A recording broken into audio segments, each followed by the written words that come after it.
আসছিল আমার last exam, সেই কারণে আজকে বেশি দেরি না করে সকাল সকাল বেরিয়ে পড়েছি বনগাঁ কলেজে যাওয়ার উদ্দেশ্যে। কারণ আগের দিন কলেজে যেতে আমাদের অনেকটাই লেট হয়ে গেছিল, সেই কারণে আজকে বেশি লেট না করে সকাল সকাল বেরিয়ে পড়েছি। আর আজকে আমাদের এক্সাম পড়েছিল 39 নম্বর রুম। আর এই কলেজটা এতটাই বড় যে আমি জানি না কোন দিকে কোন রুম। তো তারপরে একটা দাদাকে জিজ্ঞেস করলাম যে 39 নম্বর রুমটা কোথায়। তারপর দাদাটা দেখিয়ে দিল।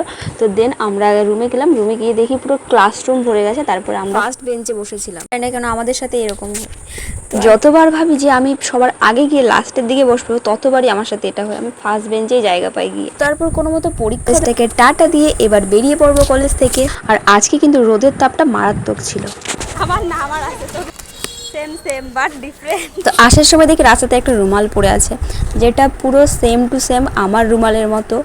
তো বান্ধবীরা বলতে থাকে যে এটা তোর রুমাল পড়ে গেছে। তো আমি তখন তাদের এটাই বলি সেম সেম বাট ডিফারেন্ট। তো তারপর আমরা একটা মিষ্টির দোকান থেকে মিষ্টি পাউরুটি খেতে থাকি। আর তোমরা ভিডিওটা লাইক করে দাও। Tata bye.